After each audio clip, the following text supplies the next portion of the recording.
नमस्कार साथियों, कैसे हैं आप सब लोग। उम्मीद करता हूं आप सब लोग अच्छे होंगे और काफ़ी अच्छी आप लोगों की तैयारी चल रही होगी।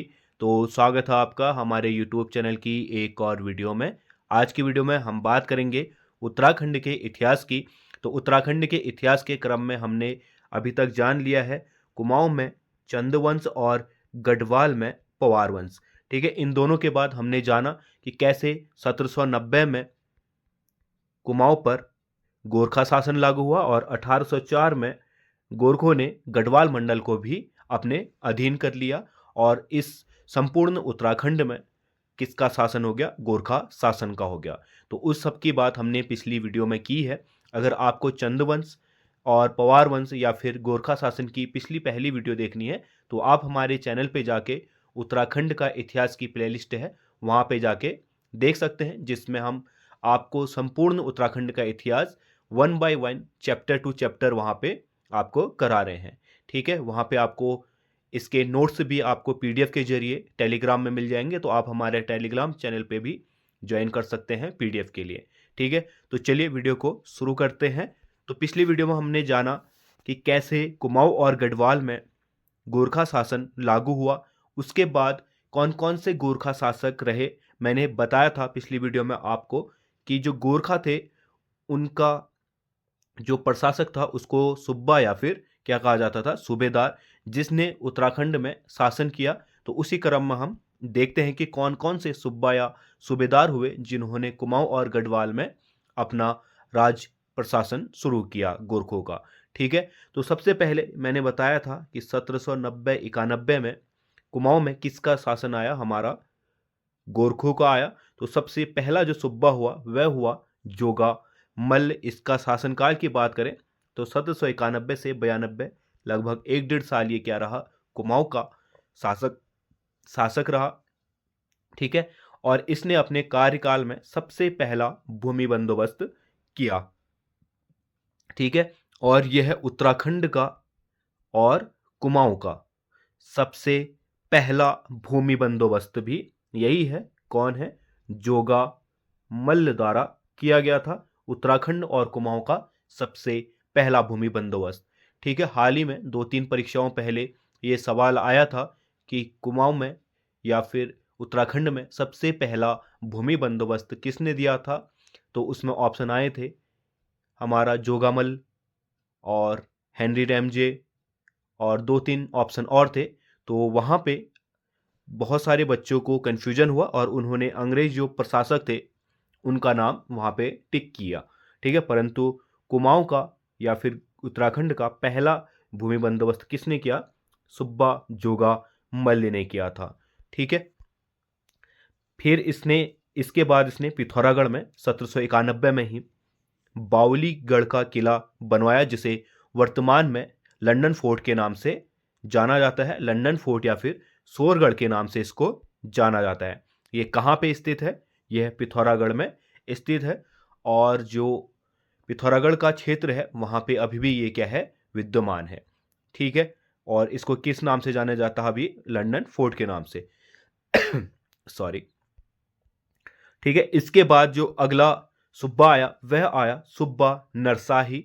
इसके शासनकाल की बात करें तो 93 से 94, लगभग 2 साल तक ये क्या रहा? यहाँ का प्रशासक रहा। और इसकी बात करें तो इसने नरसाही ने 12 मंडल के नागरकोटी गांव की समस्त जनता को मार डाला। ठीक है, इसने अपने काल में एक नरसंहार किया था। सॉरी।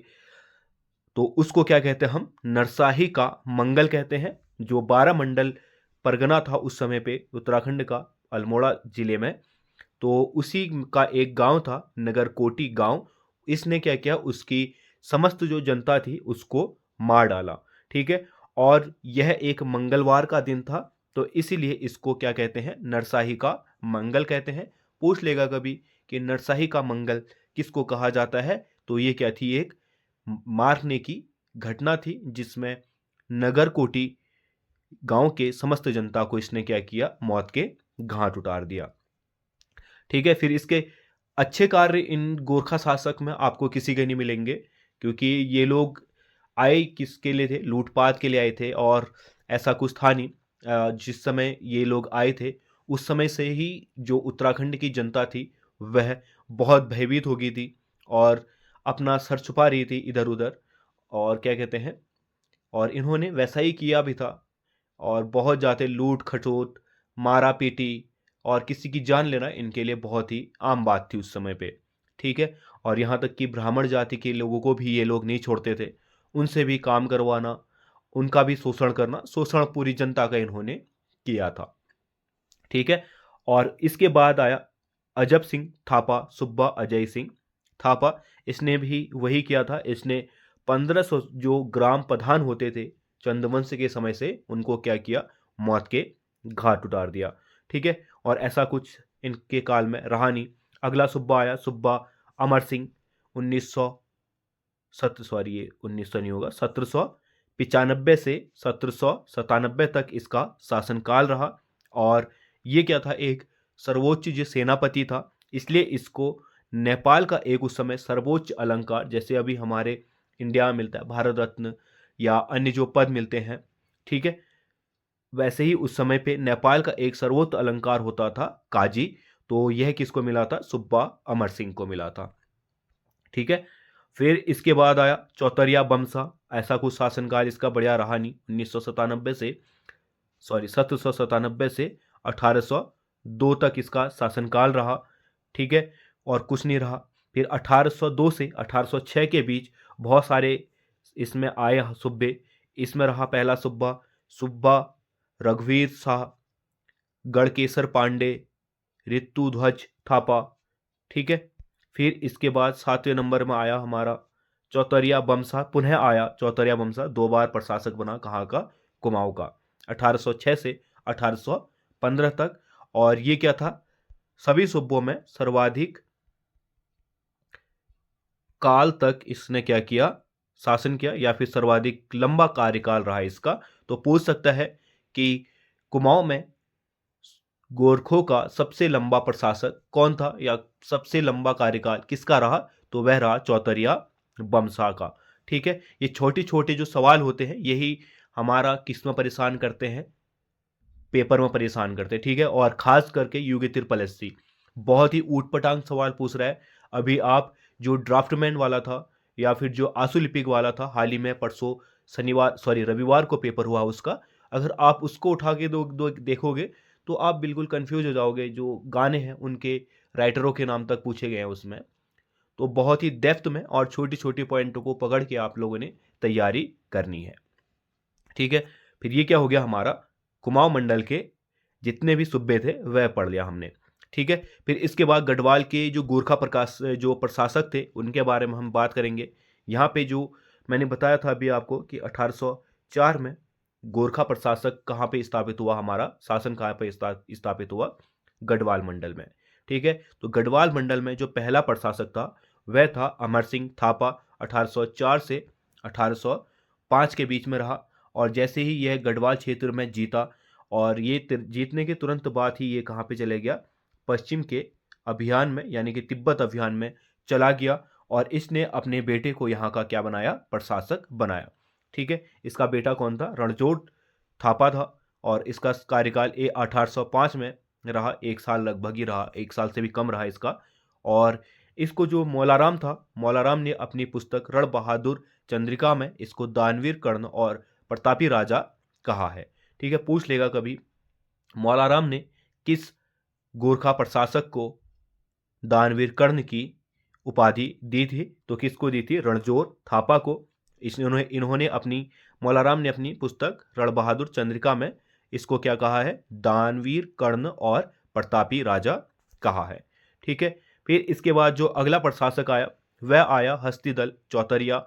और इसका शासनकाल रहा 1805 से 1808 तक, लगभग 3 साल इसने यहाँ पे क्या किया, प्रशासन किया। और इसकी खासियत की बात करें तो इसने कुछ लेवल पर जनताओं के लिए भी कार्य किया था। इसने जो कृषक है उनका कल्याण किया। और इसने दून की जो देहरादून क्षेत्र है उसकी सुरक्षा के लिए बहुत इंतजाम किए। और इसने किसानों को तवाकी ऋण दिया, ठीक है? जो किसान होते थे उनको तवाकी ऋण दिया ताकि वह अपनी किसानी कर सके, ठीक है? इसी के साथ इसने भीमगोड़ा जो हरिद्वार है भीमगोड़ा एक मंडी थी, दास मंडी के नाम से इसको जाना जाता था। ठीक है, दास मंडी में जो यहाँ की लोकल जनता थी, कुमाऊं की और गढ़वाल की, यहाँ की लोकल जनता को वहाँ पे दास बना के बेचना आरंभ किया। ठीक है, बहुत ही इंपॉर्टेंट है ये, परीक्षा की दृष्टि से पूछता है और कई बार पूछा भी है कि भीमगोड़ा किसके लिए प्रसिद्ध है, किसके लिए प्रसिद्ध है, दास मंडी के लिए। कहाँ पे स्थित है, हमारा हरिद्वार में। और ये किसने शुरू किया था, दास प्रथा हस्तिदल चौतरिया ने शुरू किया था। यहाँ से लगभग ये लोग किसी भी परिवार से कोई भी जो हाथ पड़ गया उसको उठा के कहाँ ले जाते थे, भीमगोड़ा में ले जाते थे और उसको वहां पे बेच देते थे। ठीक है, और इन्होंने इतने प्रकार के कर लगा रखे थे, जो कर नहीं देता था उसको भी उठा के चलो इसको बेच ही दो, अगर कर नहीं दे रहा है तो बेच दो, या फिर ऐसे ही कोई हाथ पड़ गया उसको भी बेच दो। इस तरीके से इनका हिसाब था। दास मंडी उसको कहा जाता था और जनता को इसने दास बनाकर वहां पे बेचा। ठीक है, इसी के समय जो अंग्रेज यात्री था रैपर, वह गढ़वाल आया था और इसको जब कांगड़ा अभियान में गया, ये कांगड़ा अभियान में इसको असफलता मिली, तो इसके बाद इसको हटा दिया गया। ठीक है, फिर इसके बाद अगला जो प्रशासक आया गढ़वाल में, वह आया भैरव सिंह थापा। 1804 से 1811 तक इसका शासन रहा और इसके समय इसने क्या किया, जो प्रजा थी उस पर भयंकर शोषण किया और इसके शोषण की शिकायत मौलाराम ने कहाँ पे की थी, नेपाल दरबार में एक पत्र लिखकर इसकी शिकायत की थी। ठीक है, जिसका कुछ ऐसा प्रभाव पड़ा नहीं, क्योंकि ये लोग क्या था, ऊपर से ही इनको वही सब चीज़ें मिल रही थी, तो यहाँ ये जनता पे भी वही सब चीज़ कर रहे थे। ठीक है, और 1809 में इसने कहा किया, कांगड़ा अभियान में ये भी क्या हुआ, चला गया। ठीक है, और इसके बाद जो 1800 अगला प्रशासक आया, वह आया काजी बहादुर भंडारी। इसका समय रहा 1811 से 1812, लगभग 1-1.5 साल ये रहा यहाँ पे। इसने गढ़वाल का भू बंदोबस्त किया। ठीक है, तो ये भी इंपॉर्टेंट हो सकता है, आगामी परीक्षाओं के लिए पूछ लेगा कि गढ़वाल का पहला भूमि बंदोबस्त किसने किया था, तो काजी बहादुर भंडारी ने किया था। या फिर कह पूछ लेगा कि गढ़वाल का पहला भूमि बंदोबस्त किस नेपाल प्रशासक ने किया था, तो काजी बहादुर भंडारी ने किया था। ठीक है, इसने गढ़वाल का भू बंदोबस्त किया और गढ़वाल की जो भूमि है उसको 5 वर्गों में बांटा। ठीक है, इंपॉर्टेंट है, इसको आप लोग पर जरूर नोट कीजिएगा। ठीक है, उसको किस भागों में बांटा इसने, उर्वरकता के आधार पर जितनी भी भूमि थी गढ़वाल की उसका भूमि बंदोबस्त किया और उर्वरकता के आधार पर यानी कि उसकी उत्पादन क्षमता के आधार पर 5 भागों में बांटा, अवल, दम, सोम, चाहर और सुखवासी। ठीक है, जो अवल थी यह अच्छी पैदावार करती थी और अव्वल, जैसे अभी हमें कहते हैं ना अव्वल दर्जे का है, तो वैसे ही थी ये अव्वल सबसे ऊपर दर्जे की। फिर इसके बाद दम, थोड़ा उसमें कम जो है उर्वरकता थी। फिर उससे नीचे सोम, चाहर और सबसे लास्ट में जो उर्वरकता थी या उर्वर एक तरीके से मान के चलो बंजर भूमि टाइप, उसको क्या कहा जाता था, सुखवासी कहा जाता था। ठीक है, और इसी के साथ इसने बलि प्रथा भी शुरू की थी। तो पूछ लेगा उत्तराखंड में बलि प्रथा किस गोरखा शासक ने शुरू की थी, तो काजी बहादुर भंडारी ने की थी। ठीक है, फिर इसके बाद अगला प्रशासक आए हमारा 1812 से 1815 तक। 2 प्रशासक हुए, अमर थापा और रणजोड़ थापा। ठीक है, इनका कुछ ऐसा कार्यकाल है नहीं कि जो हम यहाँ पे डिस्कस करें। ठीक है, फिर इसके बाद जो आती है गोरखों की कर नीति। ठीक है, गोरखों की कर नीति इतनी भयंकर थी कि यहाँ पे कुमाऊं पे कुछ नहीं बचा था। और एक जो हमारे महान उस समय के लेखक थे गुमानी पंत जी, उन्होंने अपनी पुस्तक में लिखा था कि दिन दिन खजाना का भार बुक नाले, शिव शिव चुली में बाल कैकाने कैकना। ठीक है, यानी कि जो उत्तराखंड की जनता थी वो इतना कर दे रही थी कि उनके सर पे एक भी बाल नहीं बचा था।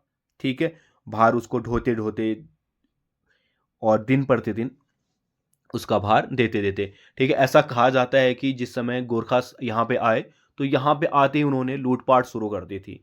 ठीक है, और लूटपाट भी ऐसी जैसे किसी के पेड़ लगा है और उसमें फल लगा है, तो फल खा लेंगे, फिर उसके बाद पेड़ काट दिया। ठीक है, अनाज के लिए गए और जैसे ही किसान ने उनको अनाज के रूप में अपना क्या दिया, गेहूं हो रखे हैं, गेहूं उन्होंने अपना कर दे दिया, तो उसके बाद अगर किसी का खेत देखेंगे कि हाँ अभी भी गेहूं हो रखे हैं, सूख रखे हैं, तो आग लगा जाएंगे उसमें। तो बहुत ज़्यादा शोषण किया था, बहुत लूट-पाट की थी, तरह तरीके के कर लगाए थे, ठीक है? और इतना डर था कि कोई छत पर नहीं जाता था।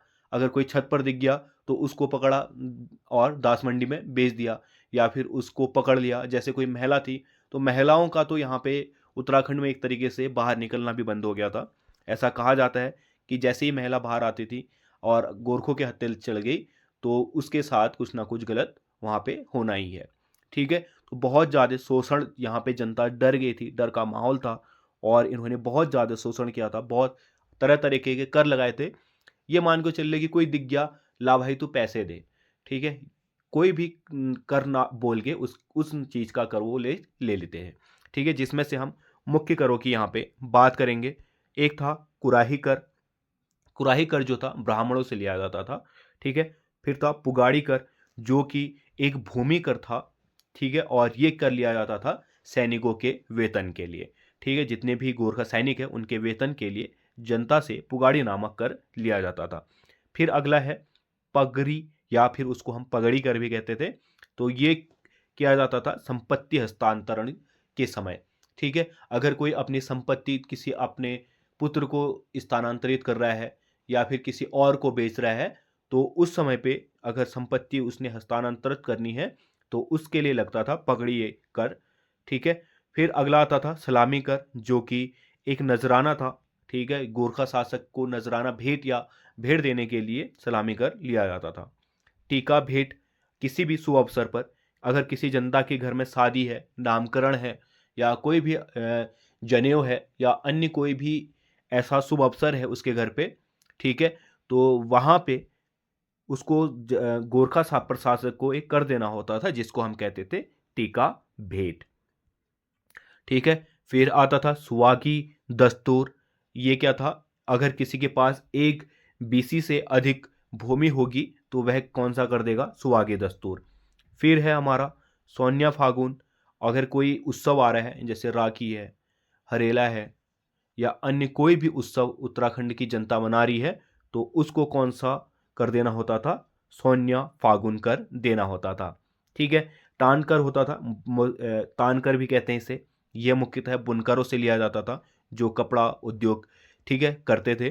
खासकर जो भोटिया जनजाति है उससे यह लिया जाता था। फिर है अगला भजवानी दस्तूर, ठीक है? ये भजवानी दस्तूर लोगों की रक्षा के लिए लिया जाता था, परंतु रक्षा ऐसी कुछ की जाती नहीं थी उनके द्वारा, ये सिर्फ नाम का ही कर था, ठीक है? सायर, सायर कर, ये सीमा या चुंगी पर जो सीमा होती थी कहीं पे, और या फिर चुंगी होती थी, वहां पे लिया जाता था। मिझारी, ये जो चर्मकार होते थे, ठीक है, उनसे लिया जाता था ये कर, ठीक है? तिमारी है, ये फौजदारों हेतु लिया जाता था, इनके फौजदारों की तनख्वाह के हेतु। मांग कर, ये अगर युद्ध छिड़ गया तो उस समय तत्कालिक कर लिया जाता था। भरो कर, अगर किसी का पुत्र नहीं है तो उससे भरो कर लिया जाता था, ठीक है? बहता कर, अगर कोई अपनी संपत्ति छुपा रहा है, उसने अपनी संपत्ति छुपा ली कि गोरखों से बचा लूं, और बाई चांस वह गोरखों के हाथ लग गई, तो उस पे कौन सा कर लगता था? बहता कर लगता था। और यह है जो छुपाई हुई संपत्ति है उसका ये लोग आधा ले लेते थे, ठीक है? जैसे अगर उसने 50 रुपये छुपाए हैं तो 25 रुपये पकड़े जाने पर 25 रुपये उसको किसको देने होंगे? गोरखों को देने होंगे। यानी कि छुपाई छुपाई गई हुई संपत्ति का आधा कर के रूप में कहाँ चले जाएगा? गोरखाओं के पास, ठीक है? और रहता कर, अगर कोई गांव छोड़ के भागना चाह रहा है, उसको परेशान हो गया गांव से और भागना चाह रहा है, तो उसको पकड़े जाने पर रहता कर देना पड़ता था, ठीक है? मौकर होता था, इसे घर ही पिट्टी कर भी कहा जाता था, और यह प्रति परिवार से 2 रुपये लिया जाता था, ठीक है? और जन्या शून्य, और अगर जन्य शून्य क्या था? एक प्रकार का कर था, जिसको अगर आप कोई भी लगान के प्रति पूछताछ करेंगे कि इतना कर क्यों लिया जा रहा है, ये किस प्रकार का कर लिया जा रहा है, या आप किस बात के पैसे मांगने आ रहे हैं, किसी भी प्रकार की अगर आप लोग पूछताछ करते हैं तो आप पे जन्य शून्य कर लग जाएगा, ठीक है? यानी कि जहाँ पे बात एक कर पे बन रही थी वहाँ पे आपको डबल दूसरा भी कर देना पड़ेगा, जन्य शून्य कर। ये क्या थे? कुछ इंपॉर्टेंट कर थे। इसके सिवा जो गोरख्याली थी, क्योंकि इन्होंने इतना तांडव किया था, तो उसको क्या कहते हैं हम, गोरख्याली कहते हैं कुमाऊं उत्तराखंड में। ठीक है, गोरख्याली इस तरह से विद्यमान थी कि यहाँ पे शोषण करना और यहाँ की जनता के साथ बहुत ज़्यादा लूटपाट, ये क्या थी, सामान्य थी। ठीक है, और बहुत ज़्यादा यहाँ पे शोषण किया जाता था। मैंने अभी आपको बताया कि अगर पेड़ है, पेड़ से इन्होंने फल खा लिए तो पेड़ काट दो, जो खेत है, खेत में कुछ दिख गया तो खेती जला दो, अगर आदमी घूमता हुआ दिख गया तो चलो इसको दास मंडी में बेच दो। या इस बहुत सारी जो गोरख्याली थी यहाँ पे, बहुत सारा उत्पीड़न यहाँ पे जनता पे किया जाता था। ठीक है, और वैसे ही इनके आगे की चीज़ों को पढ़ेंगे हम, और बहुत सारी चीज़ें हैं यहाँ पे, तो उन सारी चीज़ों को हम पढ़ेंगे अब नेक्स्ट वीडियो में। ठीक है, आज की वीडियो में हम इतना ही रखते हैं। उम्मीद करता हूँ आपको वीडियो पसंद आई होगी, और अगर वीडियो पसंद आई है तो वीडियो को लाइक कर देना। चैनल में नए हो तो चैनल को सब्सक्राइब करके ज़रूर जाना। हम मिलते हैं अगले वीडियो में, तब तक के लिए बाय।